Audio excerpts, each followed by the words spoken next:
This is my first attempt at making sun tea, although we don't have any sun in Pennsylvania. So it's cold brew Lipton tea. I started pouring it and then I realized I should show you guys how I'm doing this. I went and bought this, well, it's Ball brand, but it's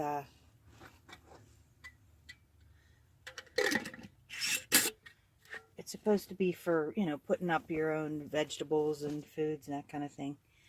But I thought that's the perfect size. They have those giant ones that have spouts on them that you can pour your drinks from. But it's just too big for me. I wanted one that is small enough that I could just set up in the dashboard or whatever, you know, so that it can be in the sun.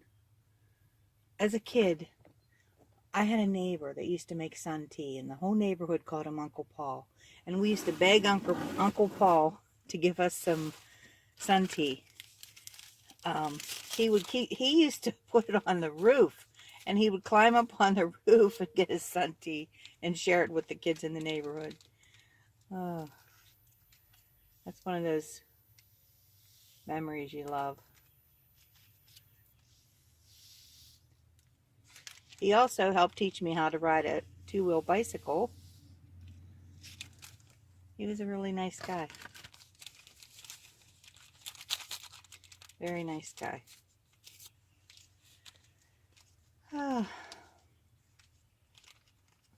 And that family was very nice too, because my sister was still in diapers, but she was, well, maybe, yeah, I remember the diapers.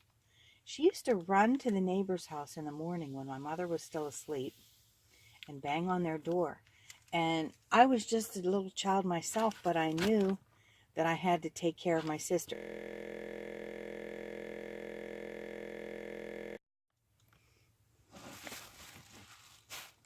The phone camera cut out, but what I was trying to do is show you that this is measured.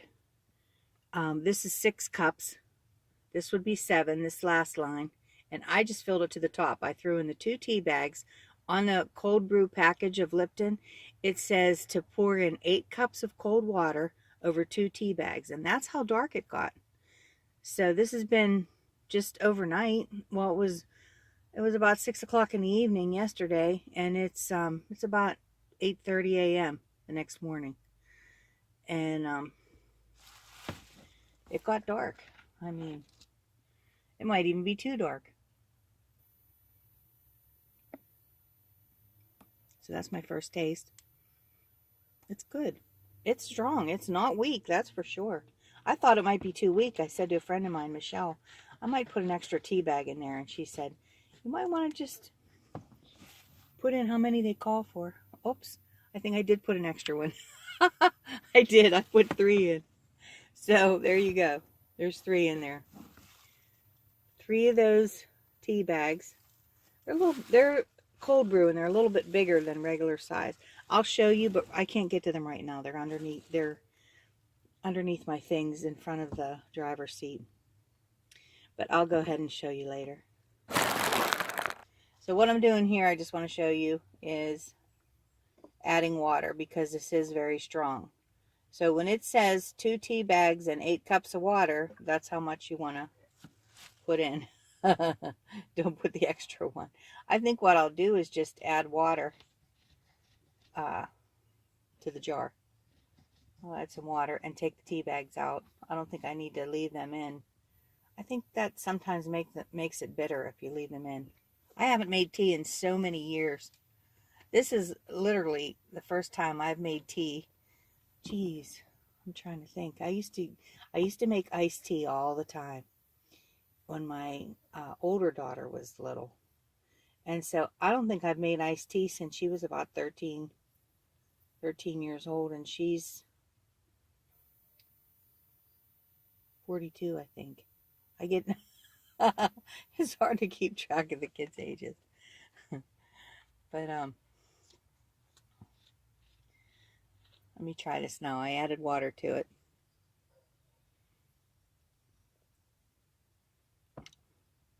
See, it tastes better. It was too strong. So anyway, I did want to say something about the camera. That's what I was getting at. It not only did not take, or did not film the first time when I was pouring the tea. It not only didn't film, but it took intermittent photos. So I don't know what made it do that. So I don't know if I pressed the button on this thing more than once, and that's what did it. I don't know. I'm a mess. It's morning. So I was all finished with my tea, and couple things. I realized that that original video did take, so I found that when I was transferring them over to my laptop. And I realized that I never finished telling you the story about my sister. She would run over because, well, I did finish, but it cut me off. So she would run over to the neighbor in her diaper and pound on the door, and they would say, what do you need, honey? And she'd say, I'm hungry. So they'd say, come on in and eat. And they used to make her breakfast. They would cook breakfast for her. And they'd tell me, you can come in too, but I knew better than to go in someone else's house without my parents knowing. So I would stand outside the screen with my nose pressed up against the screen so that I could watch and see my sister in there and what that she was safe and what was going on. I would watch her and until she would sit and eat, and then come back out, and then I would take her home. So basically follow her home. I followed her over and followed her back. So crazy stories from my childhood. And I mean, I was really little. We lived in the house where I went to kindergarten from, and I only went to kindergarten when I was 4 years old. They used to allow that back then, and I never turned 5 until late January. So way mid-year or past mid-year is when I had turned 5. So they don't do that now. They don't do that now at all. You have to be 5 by, I think the cutoff, now it might be different in different states, but in Pennsylvania the cutoff is somewhere around mid-September, because my younger daughter missed the cutoff. By the time Caitlin went to school is when they had that cutoff in place, and she missed it by 2 weeks, so she had to wait an extra year. But that was fine at that time, worked out for us. But yeah, in my day, you were 4 years old in kindergarten, but they didn't have preschool and that kind of thing at that time anyway, or either. So you actually learned in kindergarten at that time what they teach you now in preschool.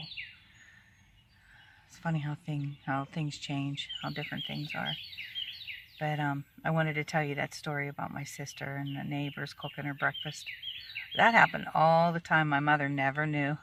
As a matter of fact, while I'm telling this story, I'm thinking, I need to call my mother and tell her and see if she ever knew that happened, that went on regularly.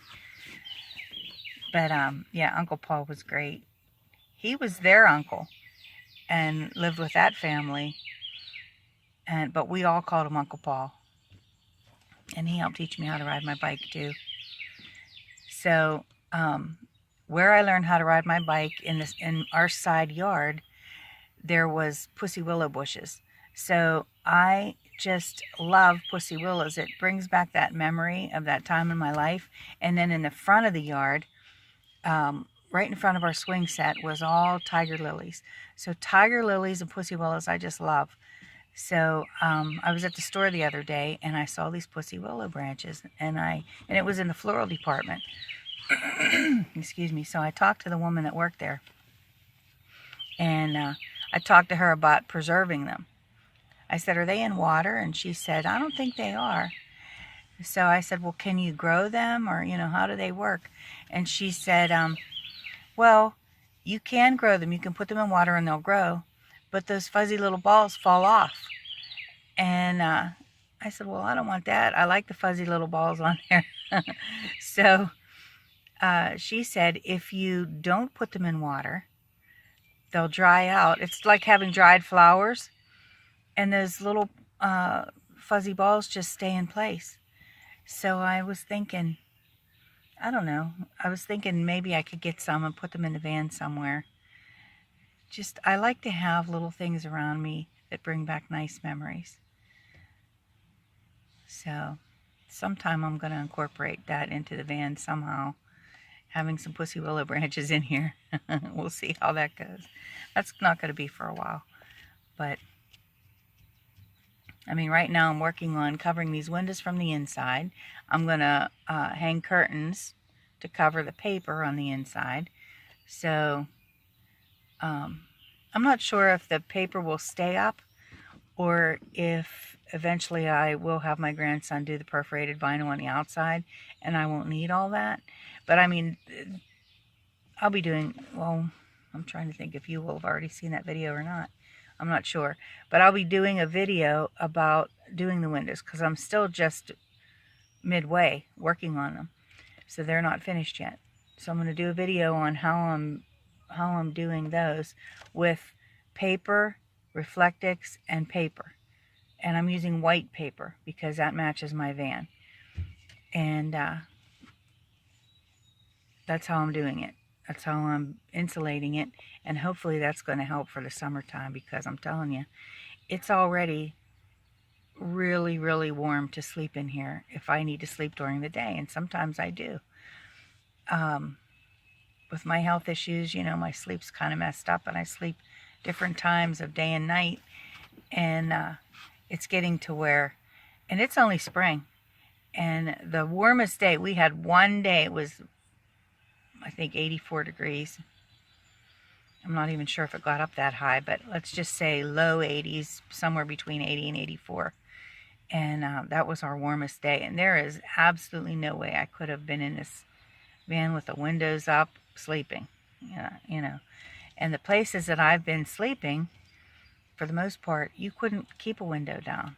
I mean, for safety reasons. So I don't have a rooftop ventilation or fan or anything like that. So, or AC, I don't have anything like that. Now, I mean, I have AC in the vehicle. So far what I've been doing is just waking up periodically and running the AC, just like I did in the winter with the heat. So, I mean, that's working so far, but it's only spring, beginning of spring. And it's still nice and cool at night. And when it rains, even when it's warm, when it rains, it cools it down. It's just nice sleeping weather. So I haven't had any issues so far.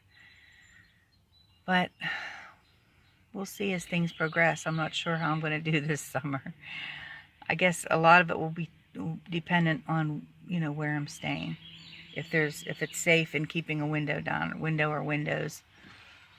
And I don't have those window socks. You can see I'm in a nice, I love staying here. But I don't have those window socks. I was watching Vivian Kimberlin, and she got them for her minivan, and they just fit down over top the window. You roll the window down. Wait, I'm trying to think how that works. It fits over the top of your whole door frame, and then when you roll the window down, you have screen, so that it keeps the bugs out. That way you can have your windows down, and you have screen in your window. And I've seen a lot of different versions of them online and people making their own.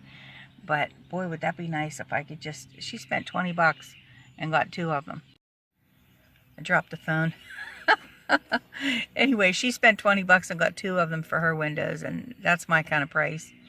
That sounded great to me. So that would be less expensive, I think, than you can even make them yourself. And they're doubled, too, which I think is a good thing, because it comes down on both sides, so it's a double screen. So I like that idea. So I'm going to look into that, look into getting them for a cargo van. Hers is a minivan. So I'm just going to look online, see what I can find. All right, well, I'm going to let you go. I just wanted to share my tea making experience this morning. It's the first time. So I'll talk to you later. Bye.